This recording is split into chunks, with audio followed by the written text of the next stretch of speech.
ના બધા જ સભ્યો અમે આવેદનપત્રક આપવા માટે આવ્યા છીએ, કારણ કે આજે બપોરે અમારા તીર્થંકર પરમાત્મા નેમિનાથ ભગવાનની જે પ્રતિમાઓ અને ખૂબ જ જૂની અને પ્રાચીન 500થી 700 વર્ષ જૂની પ્રતિમાઓ જે જૂના પગથિયા ઉપર લાગેલી હતી એની અમે પૂજા અને અર્ચના કરતા હતા.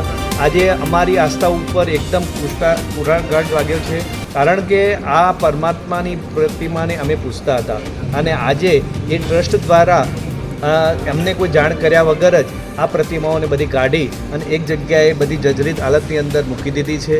આ ખૂબ જ અશોભનીય વર્તન કર્યું છે. ટ્રસ્ટે અમને કોઈ જાણ કરી નથી, તો આ ટ્રસ્ટને ખાસ વિનંતી છે કે પાછી અમે પણ એસપી સાહેબને વિનંતી કરી હતી કે આ જે પ્રતિમાઓ અમારા પરમાત્મા છે એનો ખૂબ જ અમારા પરમાત્મા પાછા એ જગ્યા ઉપર લાગી જાય, અને અમે તેમને વિનંતી કરી હતી. ત્યારે એસપી સાહેબે અમને સુંદર રીતે જવાબ અને સારી રીતે સહકાર આપી કલેક્ટર સાહેબને પણ જાણ કરી છે અને એમણે એ રીતે કીધું છે કે 2 દિવસની અંદર અમે આ પ્રતિમાઓ બાંધી પછી આ જ પગથિયા ઉપર પાછી લગાડી દઈશું.